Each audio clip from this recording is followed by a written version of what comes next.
ఈరోజే పాల్గొన అమావాస్య ఎంతో పవిత్రమైన శక్తివంతమైన రోజు. ఈ పాల్గొన అమావాస్యని కొత్త అమావాస్య అని కూడా పిలుస్తారు. ఈ పాల్గొన అమావాస్య సోమవారంతో కలిసి వచ్చింది.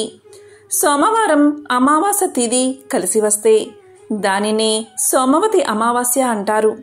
ఈ సోమవతి అమావాస్య మహాశివుడికి ఎంతో ప్రీతికరమైన రోజు. ఈ విధంగా కొత్త అమావాస్య అలాగే సోమవతి అమావాస్య కలిసి వచ్చిన ఇంతటి విశేషమైన రోజు. ఈ కథను విన్నా, చదివినా, చెప్పినా, వినిపించినా జన్మల పాపాలు తొలగి కోటి జన్మల పుణ్యం వస్తుంది, సకల శుభాలు కలుగుతాయి. మరి ఆ కథలేంటో ఇప్పుడు ఈ వీడియోలో తెలుసుకుందాం. శ్రీ లక్ష్మీ నరసింహ పురాణంలోని పుండరీక చరిత్ర గురించి తెలిపే ఈ పవిత్ర కథను ఇప్పుడు విందాం. పూర్వం భరద్వాజ మునీంద్రుడు సూతుణ్ణి ఇలా అడిగాడు. ఓ సూత మహర్షి, మానవ జన్మ యొక్క పరమార్థం తెలుసుకోవాలి అంటే ఏం చెయ్యాలి? సంసార బంధం నుంచి విముక్తి కలిగించే దివ్య సాధనం ఏమిటి అని అడిగాడు.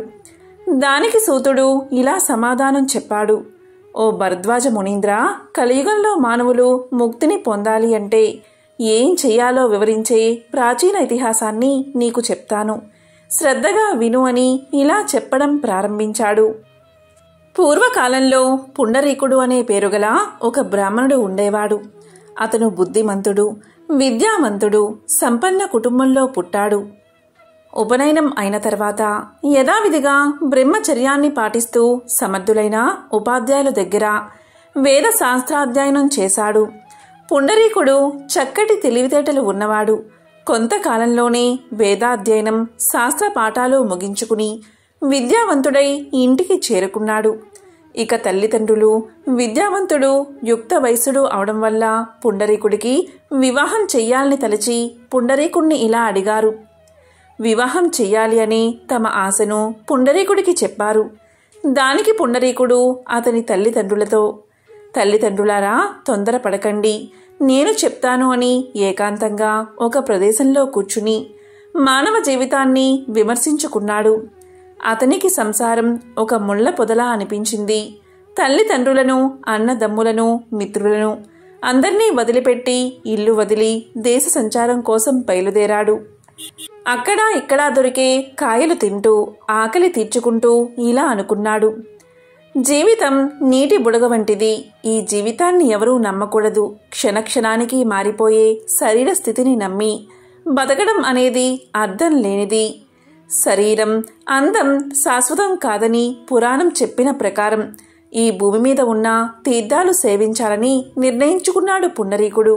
ఇక గంగా, యమున, గోదావరి మొదలైన నదుల్లో మునిగి క్షేత్రాల్లో నివసించి ఆయా దేవతలను దర్శించి సాత్విక ఆహారాన్ని భుజిస్తూ అలా ఇలా తిరుగుతూ చివరికి శాలిగ్రామం అనే పుణ్యక్షేత్రాన్ని చేరుకున్నాడు. అక్కడ భక్తులను, పుణ్య జలాలను చూసి ముచ్చట పడ్డాడు. ఇది నా నిర్ణయానికి అనుగుణంగా ఉందని అక్కడ బసను ఏర్పాటు చేసుకున్నాడు. తాను గురువుల వల్ల తెలుసుకున్న ప్రాణాయామం మొదలైన యోగా శాస్త్రాన్ని ఆచరణలో పెట్టి తీర్థ స్నానం, భగవద్ధ్యానం సంకల్పం చేస్తూ అక్కడ చాలా కాలం గడిపాడు. అలా ఉండగా ఒకరోజు నారద మహాముని అక్కడికి చేరుకున్నాడు. దీంతో పుండరీకుడు నారదుని యొక్క దివ్య తేజస్సును చూసి ఆశ్చర్యంతో నారదుడికి స్వాగతం చెప్పి తన పర్ణశాలకు తీసుకుని పోయాడు. ఇక స్వాగత మర్యాదలన్నీ చేసి ఆసనంపై కూర్చోబెట్టాడు. అప్పుడు నారదుడు ఆనందంతో ఆసనంపై కూర్చుని మౌనంగా పుండరీకుణ్ణి పరిశీలనగా చూశాడు. దాంతో పుండరీకుడు ఇలా పలికాడు. మహాత్మా, మీరు ఎవరు? నన్ను తరింప చేయడానికి ఈ రూపంలో వచ్చిన శ్రీమన్నారాయణుడే అనుకుంటున్నాను అని అనగా నారదుడు ఇలా పలికాడు. పుండరీక, నన్నందరూ నారదుడు అని పిలుస్తారు. నేను నిన్ను చూద్దామని వచ్చాను. భక్తి శ్రద్ధలు కల భక్తుణ్ణి చూస్తే పుణ్యం వస్తుందని భగవంతుడే అన్నాడని చిరునవ్వుతో నారదుడు చెప్పాడు. ఇక నారదుడి మాటలు వినగానే పుండరీకుడు లేచి తన 2 చేతులు జోడించి నమస్కారం చేసి, నారద మహర్షి, నా జన్మ సార్థకమైనది. మీ దర్శనం దైవ దర్శనమే నాకు. కాబట్టి నాకున్న సందేహాలను తీర్చండి అని ఇలా పలికాడు. ఓ నారద మహర్షి, పరమార్థ సాధనకు ప్రధానమైన సాధన ఏదో, మానవ జన్మకు సంసార విముక్తికి చేయవలసిన కార్యమేంటో తెలిపి నన్ను ధన్యుణ్ణి చెయ్యండి అని ప్రార్థిస్తున్నాను అన్నాడు. ఇక నారద మహర్షి, పుండరీక కూర్చో, చెప్తాను అన్నాడు. ఇక పుండరీకుడు పరమానందంతో కూర్చున్నాడు. పరమాత్మ జ్ఞాన విషయాన్ని నారదుడు ఇలా చెప్పాడు. పుండరీక, శాస్త్రాలు చెప్పిన కర్మలు చాలానే ఉన్నాయి. అలాగే ధర్మ మార్గాలు కూడా అనేకం ఉన్నాయి. ఒక్కొక్కరు ఒక్కొక్క విధంగా చెప్పిన మతము కూడా ఉంది. అదంతా అలా ఉండని, వాటన్నిటి గురించి నా తండ్రి చెప్పిన పరమ రహస్యమైన ఆధ్యాత్మిక తత్వ విషయాన్ని, సంసార బంధం నుండి విడుదల కలిగించేది అయిన విషయాన్ని చెప్తాను విను అని ఇలా చెప్పసాగాడు. పుండరీక, నారాయణుడే పరబ్రహ్మ, పరతత్వం, పరంజ్యోతి, సర్వజీవుల ఆత్మ పరమాత్మ నారాయణుడే. ఈ జగత్తు లోపల పైన వ్యాపించి ఉన్నది నారాయణుడే. ఓం నమో నారాయణాయ, ఓం నమో నారాయణాయ అని నిశ్చలమైన మనస్సుతో నిత్యము ధ్యానం చేస్తూ జపిస్తే చాలు. అదే పరమజ్ఞానం. దీన్ని తెలిపే పరమార్థమూ లేదు అని చెప్పాడు నారదుడు. అన్ని శాస్త్రాలను, అన్ని మతాలను, అందరి శాసనాకారులు చెప్పింది పరిశీలించి నేను చెప్పేది ఇది ఒక్కటే. కాబట్టి పుండరీక, అదా ఇదా అని భ్రాంతిని కలిగించే శాస్త్ర వాక్యాలు మర్చిపో. నారాయణ్ణే ధ్యానించు. అలా చేస్తే విష్ణు సాన్నిధ్యాన్ని పొందుతావు. ఓం నమో నారాయణాయ అనే మంత్రాన్నే జపించు. ఇదే సర్వార్థ సాధనమని చెప్పి నారదుడు వెళ్ళిపోయాడు. ఇక పుండరీకుడు నారాయణ మంత్ర జపంతో, నారాయణ నామస్మరణతో ఎంతో భక్తితో ధ్యానించసాగాడు. ఈ విధంగా శాలిగ్రామ క్షేత్రంలో చిరకాలం తపస్సు చేశాడు. అతని భక్తికి మెచ్చి శ్రీ మహావిష్ణువు వెంటనే ప్రత్యక్షం అయ్యాడు. ఇక శ్రీ మహావిష్ణువును చూసి ఎంతో సంతోషంతో పుండరీకుడు సాష్టాంగ నమస్కారం చేసి లేచి చేతులు జోడించి ప్రార్థించాడు. అప్పుడు శ్రీహరి ఇలా పలికాడు. పుండరీక, నీకు కావలసిన వరం ఏమిటో కోరుకో అన్నాడు. దానికి పుండరీకుడు, ప్రభు, ఏమి కోరాలో నాకు తెలియదు, మీరేమిచ్చినా సంతోషమే అన్నాడు. ఇక శ్రీహరి చిరునవ్వు నవ్వి, సరే ఇటురా, ఈ గరుడ వాహనంపై నా వెనుక కూర్చో, నాతో వైకుంఠానికి రా, నా రూపాన్ని ధరించి నిత్యము నా వెనుకే ఉండు అని చెయ్యి పట్టుకుని వాహనం మీదకి తీసుకున్నాడు. ఆ సమయంలో దేవదుందుబులు మోగాయి. దేవతలు పుష్పవర్షాన్ని కురిపించారు. ఈ విధంగా పుండరీకుడు శ్రీహరితో కలిసి వైకుంఠానికి చేరుకున్నాడని సూతుడు భరద్వాజ మునితో చెప్పాడు. కాబట్టి భరద్వాజ శ్రీ మహావిష్ణువును నమ్మి కీర్తించడం వల్ల కలియుగంలో మానవులకు మోక్షం లభిస్తుంది. ఇదే మోక్షప్రదం, బ్రతికి ఉన్నంతకాలం సుఖాన్ని కలిగిస్తుంది అని సూతుడు చెప్పాడు. ఇది విన్న భరద్వాజ మహాముని సంతోషంతో, సూత, ఎంతో పరమార్థాన్ని వివరించావు, ధన్యుణ్ణి అయ్యాను అన్నాడు. కాబట్టి ఈరోజు ఈ కథను విన్నా, చెప్పినా, చదివినా సకల శుభాలు కలుగుతాయి, మోక్షం కలుగుతుంది, సకల ఐశ్వర్యాలు కలుగుతాయి. పుండరీకుడికి సుచరిత అనే ఆమెతో వివాహం జరిగింది. ఆ దంపతులిద్దరూ పాండురంగడి భక్తులు.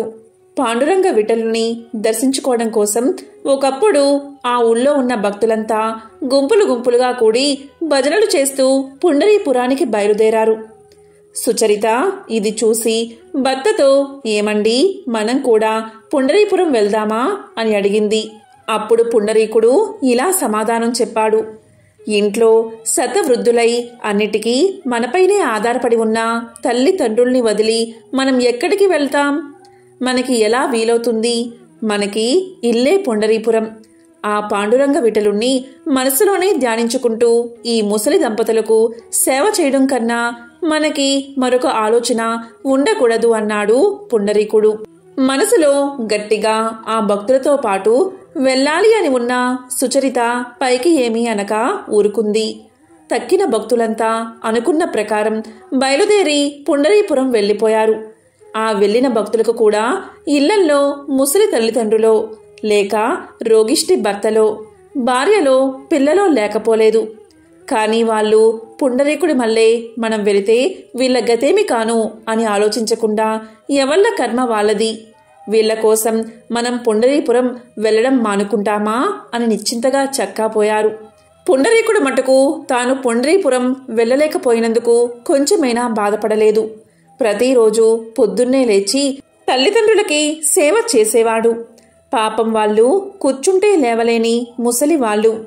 వాళ్ళకి వెచ్చటి నూనె ఒళ్ళంతా రాసి నలుగు పెట్టి గోరువెచ్చని నీటితో స్నానం చేయించేవాడు. తెల్లటి మెత్తటి శుభ్రమైన తువ్వాలతో తుడిచి తేలిక బట్టలు కట్టించేవాడు. చెయ్యి ఊత ఇచ్చి లోపలికి తీసుకువచ్చి దేవతార్చన పీఠానికి ఎదురుగా పీటల మీద కూర్చోబెట్టి తండ్రికి సంధ్య వార్చుకునే నిమిత్తం జారీ తెచ్చి ఇచ్చేవాడు. తండ్రి చాలా గొప్ప పండితుడు, భక్తుడు, కర్మిష్ఠిని అయితేనే ముసలితనం వల్ల జ్ఞాపక శక్తి తగ్గిపోయి దేవతార్చన చేసుకునేటప్పుడు మధ్య మధ్య మంత్రాలు కూడా మరిచిపోయేవాడు. అందుకు పూజ అయ్యేదాకా పుండరీకుడు అతని దగ్గరే కూర్చుని తండ్రి మరిచిపోయి తడబడుతున్న మంత్రాలు జ్ఞాపకం చేస్తూ ఉండేవాడు. ముసలితనం వల్ల ఆ తండ్రికి చూపు సరిగ్గా ఆనేది కాదు. దేవతార్చనా సమయంలో గంధం, అక్షింతలు, యజ్ఞోపవీతం, పువ్వులు మొదలైన పూజా వస్తువుల కోసం ఆ వృద్ధుడు తడుముకుంటూ ఉంటే పుండరీకుడు వాటిని తీసి అందిస్తూ ఉండేవాడు. అదే సమయంలో తాను కూడా పాండురంగ విఠలుడికి పూజ చేసి తులసి తీర్థాన్ని తల్లికి తండ్రికి ఇచ్చేవాడు పుండరీకుడు. పంచభక్ష పరమాన్నాలు చేయించి భగవంతుడికి నైవేద్యం పెట్టి తల్లిదండ్రులకు వడ్డించి ఆ తర్వాత తాను తినేవాడు. ఆ ముసలి వాళ్ళకి సహజంగా వృద్ధాప్యం వల్ల అస్తమానం చిరాకు, కోపం వచ్చేది. తాను కూడా వాళ్లతో పాటు చిరాకు పడక పుండరీకుడు వాళ్ళని చిన్న బిడ్డల్ని లాలించినట్లు లాలించేవాడు. వాళ్ళు ఏది కావాలంటే అది ఎంత అసాధ్యమైనా తెచ్చి ఇచ్చేవాడు. పుండరీకుడు ఈ విధంగా తల్లిదండ్రులకు సేవ చేస్తూ ఉండిపోగా భక్తులంతా జయ పాండురంగ విఠలే అని భజన చేస్తూ పుండరీపురం చేరుకున్నారు. వాళ్ళు ఆలయంలో ప్రవేశించేసరికి పాండురంగడు గుడిలో లేడు. ఆ పీఠం ఖాళీగా కనబడింది. స్వామి ఏడి, స్వామి ఏడి అంటూ భక్తులంతా కలవరపడ్డారు. స్వామి తిరిగి వస్తాడేమో అని వాళ్ళు అక్కడే చాలాసేపు కనిపెట్టుకుని కూర్చున్నారు. ఆ రోజల్లా స్వామి తిరిగి రాకపోయేసరికి వాళ్ళు చక్కాపోయి మళ్లీ మర్నాడు వచ్చి చూశారు. అప్పటికి స్వామి రాలేదు. అలా ఎన్ని రోజులో పండరీపురంలో కనిపెట్టుకుని ఉన్నా స్వామి రాలేదు. భక్తులకు ఇదంతా ఏమీ అర్థం కాలేదు. ఆఖరికి ప్రాణం విసిగి భక్తులంతా తిరిగి పుండరీకుడు ఉన్న తమ గ్రామానికి చేరుకున్నారు. పాండురంగస్వామి దేవేరితో సహా గుడి వదిలి పుండరీకుడు ఉన్న ఊరికి వచ్చేయడమే ఆయన గుళ్ళో లేకపోవడానికి కారణం. వృద్ధులైన తల్లిదండ్రులకు పరిచర్య చేస్తూ ఉన్న తన్ను చూడడానికి ఆ మహాభక్తుడైన పుండరీకుడు తన వద్దకు రాలేకపోయాడు కదా అని పాండురంగడే అతని వద్దకు వెళ్ళాడు. కాని ఈ దేవరహస్యం సామాన్య జనానికి ఏం తెలుస్తుంది? స్వామి వచ్చి పుండరీకుని ఇంటి వాకిట నిలబడే వేళకి పుండరీకుడు తన తల్లిదండ్రులకు భక్తి శ్రద్ధలతో నీళ్లు పోస్తున్నాడు. పుండరీక భక్త అగ్రేసరా, నువ్వు పుండరీపురం రాలేకపోయావని తెలిసి మేమే నీ వద్దకు వచ్చామయ్యా అని స్వామి పుండరీకుణ్ణి పిలిచాడు. స్వామి, ఇదిగో వచ్చేస్తున్నా, ఒక్క క్షణం ఆగండి. మా తండ్రికి నీళ్లు పొయ్యడం అయ్యింది. వెంటనే తుడవకపోతే వృద్ధుడికి జలుబు చేస్తుంది. తుడిచేసి లోపలకు తీసుకొచ్చి కూర్చోబెట్టి నీ దర్శనానికి వస్తా అన్నాడు పుండరీకుడు. ఆ మాటలు విన్న సుచరిత ఆశ్చర్యపోయింది. భగవంతుడు దేవేరితో సహా వచ్చి వాకిట నిలబడితే ఎదురు రాక వస్తా, అలాగే నిలబడి ఉండు అనవచ్చా? స్వామికేం కోపం వస్తుందో అని ఆమె భయపడిపోయింది. కాని శాంతమూర్తి అయిన స్వామికి కొంచెం కూడా కోపం రాలేదు. వచ్చి వాకిట పడికట్టు మీద నిలబడ్డవాడు అలాగే నిల్చుండిపోయాడు. మరికొంతసేపటికి పుండరీకుడు తల్లిదండ్రుల్ని లోపలికి తీసుకువెళ్లి ఉతికి ఉంచిన బట్టలు కట్టించి దేవతార్చన పీఠానికి ముందు పీటలపై కూర్చోబెట్టి జారి దగ్గర పెట్టి ఒక్క క్షణంలో వస్తానని తల్లిదండ్రుల అనుమతి తీసుకుని అప్పుడు పాండురంగస్వామికి స్వాగతం ఇవ్వడానికి బయటకు వచ్చాడు. పిలవగానే వెళ్ళక ఇంత ఆలస్యం చేయడం, పైగా పని చూసుకువచ్చే వరకు ఉండమనడం ఎంత పొరపాటు! అందులోనూ కేవలం స్వామితోనా ఇటువంటి జవాబు చెప్పడం? స్వామి కోపంతో భర్తని ఏమంటాడో అని సుచరిత పాండురంగడికేసి చూస్తూ ఉంది. ఏం చిత్రమో! పాండురంగడేనా ఇప్పుడు ఆ పడికట్టు మీద నిలబడి ఉన్నది? కాదు, ఎవరో ముసలాయన. ఎవరో ఏమిటి, తన మామగారిలాగే ఉన్నాడు. అప్పుడేగా తన భర్త మామగారిని స్నానం చేయించి లోపలికి తీసుకువెళ్ళింది. అంతవరకు ఆ పడికట్టు మీద స్వామి పక్కన నిలబడి ఉన్న దేవేరి కూడా ఇప్పుడు కనబడదే.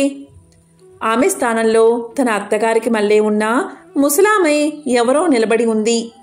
సుచరితకు ఒక్క క్షణంలో ఇదంతా అర్థమైపోయింది. తల్లిదండ్రులకు పరిచర్య చేయడమే పరమధర్మంగా భావించి తన భర్త పుండరీపురం వెళ్ళలేదు.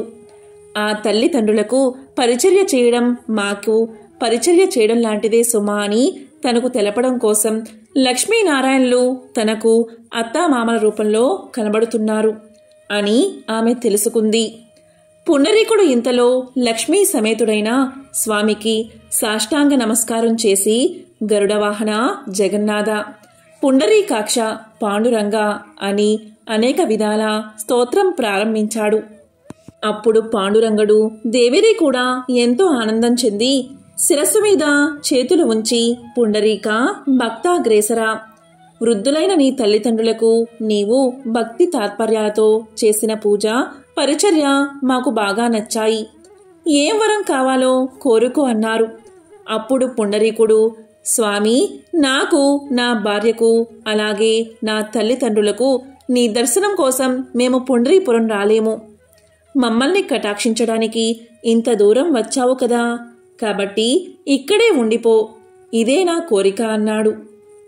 ఆ తర్వాత కాలంలో అది పుణ్యక్షేత్రంగా వెలసిల్లింది. ఊళ్ళో ఉన్న భక్తులకి జ్ఞానం కలిగింది. తమర్ని కని పెంచి పెద్దవాళ్ళని చేసి ఆఖరికి ముసలితనం వల్ల మూలపడి తమ మీద ఆధారపడి ఉన్న తల్లిదండ్రులకు పరిచర్య చేయడమే భగవంతుణ్ణి సంతోషపెట్టడమని వాళ్ళంతా తెలుసుకున్నారు. తన విధి నెరవేర్చిన పుండరీకుణ్ణి వెతుక్కుంటూ ఆ దేవుడే వచ్చి భక్తుడి కోరిక నెరవేర్చాడు. శివునికి సోమవారం అంటే చాలా ఇష్టం అన్న విషయం మనందరికీ తెలుసు. అమావాస్య నాడు ఆయన్ని పూజిస్తే కూడా విశేష ఫలితం లభిస్తుందని చెబుతూ ఉంటారు. ఇక సోమవారము అమావాస్య కలిసి వచ్చే రోజే సోమవతి అమావాస్య. శివారాధనకు ఇది ఒక విశిష్టమైన రోజు. మరి ఈ రోజు వెనుక ఉన్న కథ ఏంటో ఇప్పుడు తెలుసుకుందాం. దక్ష యజ్ఞం కదా అందరికీ తెలిసిందే. తన అల్లుడైన శివుణ్ణి అవమానించేందుకే దక్షుడు యజ్ఞాన్ని తలపెట్టాడు.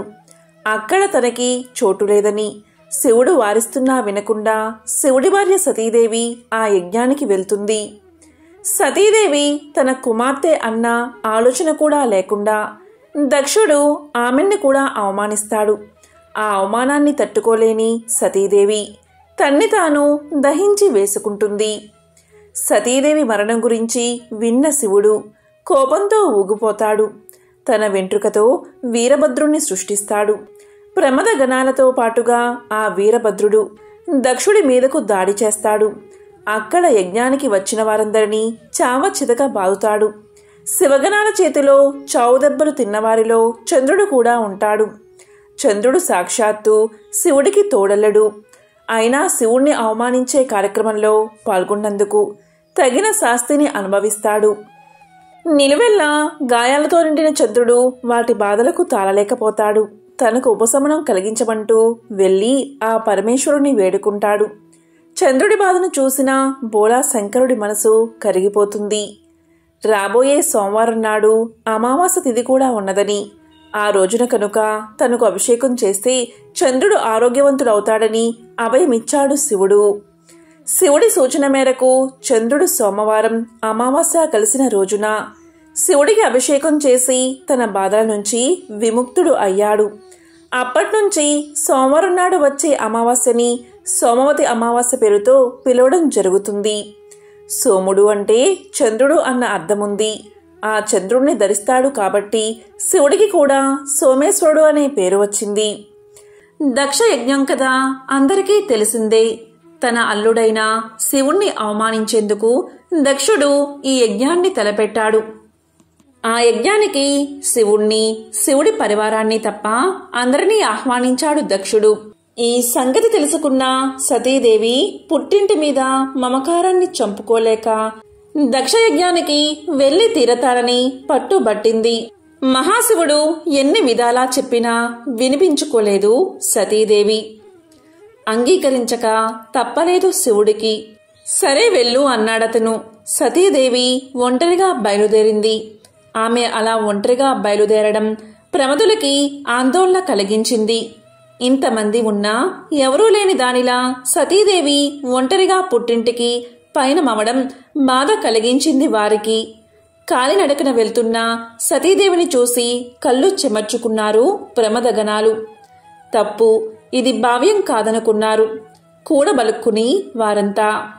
కానుకలు, వాహనాలు, వాయిద్యాలు సమకూర్చుకున్నారు. ఈలోపు సతీదేవిని చక్కగా అలంకరించారు. నంది వాహనంపై కూర్చోబెట్టారు. పదమ్మ అంటూ ఆమె వెంట తరలి వెళ్లారు. అంతా దక్షుని యజ్ఞవాటికకు చేరుకున్నారు.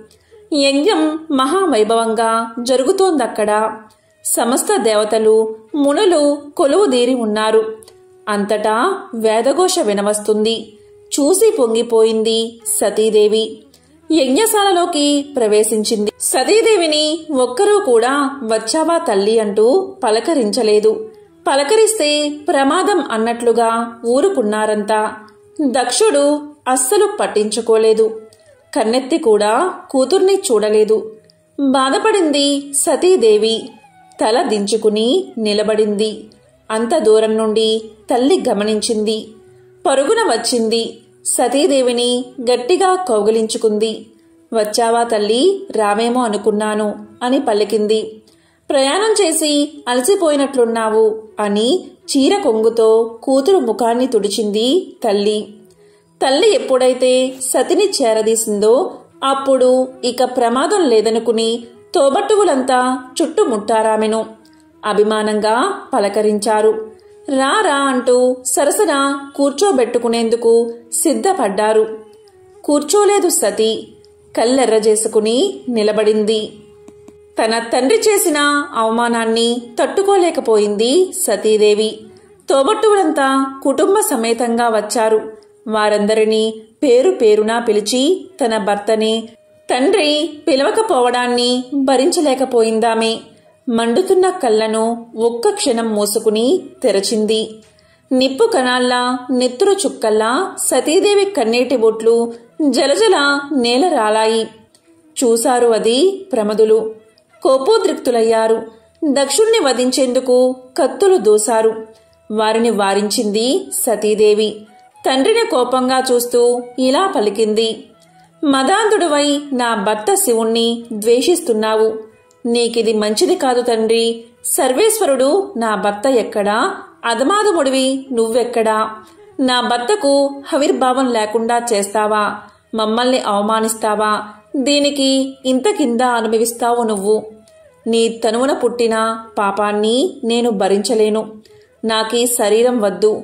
ఇప్పుడే ఈ క్షణమే ఈ శరీరాన్ని వదిలి నేను పవిత్రురాలు అవుతాను అని అయోమయంగా ఆందోళనగా చూస్తున్న మునులను, దేవతలను కడగంట చూసి కుశలు పరిచింది సతీదేవి. వాటిపై ఉత్తర దిశగా కూర్చుంది. కళ్ళు మూసుకుంది. చిత్తం పరమశివుని అధీనం చేసి నవరంధ్రాలను బంధించింది. మహాయోగులకు కూడా సాధ్యం కాని యోగాన్ని ఆరంభించింది. పంచ ప్రాణాలను వాటి మూల స్థానాల్లోంచి కదలించింది. దాంతో సమాధి స్థితిలో ఉన్న ఆమె శరీరం నుంచి మంటలు ఎగిసిపడ్డాయి. ఆ యోగాగ్నిలో సతీదేవి దహనమైపోయింది. ఆమె అలా దహనమైపోవడమేమిటి? ముల్లోకాల్లోనూ హాహాకారాలు చెలరేగాయి. భయంతో సమస్త భూతకోటి కంపించింది. దక్షుణ్ణి అంతా అసహ్యించుకున్నారు. ప్రమదులు మరింక ఆగలేదు. యజ్ఞ వాటికలో ఉన్న అందరినీ చంపేందుకు సిద్ధమయ్యారు. సతీదేవి మరణం గురించి విన్న శివుడు ఆగ్రహంతో ఉగ్గిపోయాడు. తన వెంట్రుకతో వీరభద్రుణ్ణి సృష్టించాడు. ప్రమదగణాలతో పాటుగా ఆ వీరభద్రుడు దక్షిణ మీదకు దాడి చేశాడు. అక్కడ యజ్ఞానికి వచ్చిన వారందరినీ చితకబాదాడు. శివగణాల చేతిలో చావు దెబ్బలు తిన్నవారిలో చంద్రుడు కూడా ఉన్నాడు. చంద్రుడు సాక్షాత్తు శివునికి తోడల్లడు. అయినా శివుణ్ణి అవమానించే కార్యక్రమంలో పాల్గొన్నందుకు తగిన శాస్తిని అనుభవించాడు. నిలువెల్లా గాయాలతో నిండిన చంద్రుడు వాటి బాధలకు తాళలేకపోయాడు. తనకు ఉపశమనం కలిగించమంటూ వెళ్లి ఆ పరమేశ్వరుని వేడుకున్నాడు చంద్రుడు. చంద్రుడి బాధను చూసిన బోలాశంకరుడి మనసు కరిగిపోయింది. రాబోయే సోమవారం నాడు అమావాస్య తిథి కూడా ఉన్నదని, ఆ రోజున కనుక తనకు అభిషేకం చేస్తే చంద్రుని ఆరోగ్యవంతుడవుతాడని అభయమిచ్చాడు. ఆ విధంగా శివుని సూచన మేరకు చంద్రుడు సోమవారం అమావాస్య కలిసిన రోజున శివుడికి అభిషేకం చేసి తన బాధల నుంచి విముక్తుడయ్యాడు. అప్పట్నుండి సోమవారం నాడు వచ్చే అమావాస్యని సోమవతి అమావాస్య అనే పేరుతో పిలవడం జరుగుతుంది. సోముడు అంటే చంద్రుడు అనే అర్థం ఉంది. ఆ చంద్రుణ్ణి ధరిస్తాడు కాబట్టి శివుడు కూడా సోమేశ్వరుడు అయ్యాడు. సోమవతి అమావాస్య రోజున శివునికి అభిషేకం చేస్తే విశేషమైన ఫలితం లభిస్తుందని పెద్దలు చెబుతారు. ఇందుకోసం తలారా స్నానం చేసి శివుణ్ణి పంచామృతాలతోనూ జలంతోనూ అభిషేకించమని సూచిస్తారు. ఇలా అభిషేకించిన శివుణ్ణి బిల్వ పత్రాలతో పూజించి శివ స్తోత్రాలతో కొలిస్తే సంపూర్ణ ఆయురారోగ్యాలు సిరి సంపదలు లభిస్తాయని నమ్మకం. ఈ సోమవతి అమావాస్య రోజు శివ పంచాక్షరి మంత్రం అంటే ఓం నమః శివాయ అనే మంత్రంతో గడిపితే ఎన్నో విశేషమైన పుణ్య ఫలితాలు కలుగుతాయి. సోమవతి అమావాస్యకు సంబంధించిన ఒక విశిష్టమైన కథను ఇప్పుడు తెలుసుకుందాం. ఒకసారి అంపశయ్య మీద పడుకున్న భీష్మ పితామహుడికి ధర్మరాజు నమస్కారం చేసి ఇలా అడుగుతాడు. పితామహ, వ్రతాలలో గొప్పదైన వ్రతమేది? దాన్ని గురించి వివరించండి అని అడుగుతాడు. అప్పుడు భీష్ముడు, ధర్మరాజా, అమావాస్య సోమవారంతో కూడిన రోజు సోమవతి అమావాస్య ఎంతో పవిత్రమైనది. ఈ వ్రతం అన్నిటికంటే గొప్పది కాబట్టి ఆ వ్రతం గురించిన ఒక అద్భుతమైన కథను నీకు తెలియచేస్తాను. శ్రద్ధగా విను అంటూ భీష్ముడు ఇలా చెప్పడం మొదలుపెట్టాడు. ధర్మరాజా, పూర్వం కాంచి అనే పేరుగల ఒక పట్టణం ఉండేది. ఆ పట్టణం ఇంద్రుడి అమరావతి వలె ప్రకాశిస్తూ ఉండేది. ఆ పట్టణంలో రత్నసేనుడు అనే రాజు ఉండేవాడు. అతని రాజ్య పాలనలో దేవతలు, ప్రజలు కూడా ఎంతో సంతోషంగా ఉండేవారు. ఇలా ఉండగా ఆ నగరంలో దేవస్వామి అనే పేరుగల ఒక బ్రాహ్మణుడు ఉండేవాడు. ఆయన భార్య పేరు ధనవతి. ధనవతి మహాలక్ష్మి వలె ప్రకాశిస్తూ ఉండేది. ఆమెకు 7 కొడుకులు, అలాగే ఒక అందమైన కూతురు ఉండేది. ఈ విధంగా కొడుకులు, కోడళ్ళు, మనవళ్ళు, మనవరాలతో ఎంతో సంతోషంగా ఉండేవారు. ఇలా ఉండగా ఒకరోజు ఒక బ్రాహ్మణుడు భిక్ష కోసం వచ్చాడు. దేవస్వామి కుటుంబం వారంతా అతనికి ఆతిథ్యం ఇచ్చారు. భోజనం ముగిశాక అతను వెళ్లే ముందు దేవస్వామి యొక్క 7 కోడళ్లను సుమంగలిగా ఉండమని దీవించి దేవస్వామి యొక్క కూతురుని నిండు నూరేళ్లు జీవించు అని దీవించాడు. ఇది విన్న దేవస్వామి భార్య ధనవతి ఆ బ్రాహ్మణుణ్ణి, మీరు ఎందుకు నా కుమార్తెను అలా దీవించారు అని అడుగుతుంది. అప్పుడు ఆ బ్రాహ్మణుడు ఇలా సమాధానం చెప్తాడు. ఓ ధనవతి, నీ కుమార్తె గురించి చెప్తాను విను. నీ కుమార్తె వివాహ సమయంలో సప్తపది మధ్య ఆమె భర్త చనిపోతాడు. ఆమెకు వైధవ్యం ప్రాప్తిస్తుంది. అందుకే నేను ఇలా దీవించాను అని సమాధానం చెప్తాడు. దానికి తల్లి ధనవతి ఎంతో బాధపడి అతనికి నమస్కారం చేసి దీన్ని పోగొట్టుకునే ఉపాయం చెప్పమని ప్రాధేయపడుతుంది. దానికి బ్రాహ్మణుడు ఇలా చెప్తాడు. ఓ ధనవతి, ఈమె వివాహ సమయంలో సోమ అనే ఆమె వచ్చి ఈమె వైధవ్యాన్ని పోగొడుతుందని సమాధానం చెప్తాడు. దానికి ధనవతి, ఓ బ్రాహ్మణ శ్రేష్ఠ, ఈ సోమ అనే ఆమె ఎవరు, ఎక్కడ ఉంటుంది అని అడుగుతుంది. దానికి బ్రాహ్మణుడు ఇలా చెప్తాడు. సోమ అనే ఆమె సింహదేశంలో ఒక చాకలి స్త్రీ. ఆమె మీ ఇంటికి వస్తే మీ కూతురు యొక్క వైధవ్యం తొలగిపోతుందని చెప్పి ఆ బ్రాహ్మణుడు వెళ్ళిపోతాడు.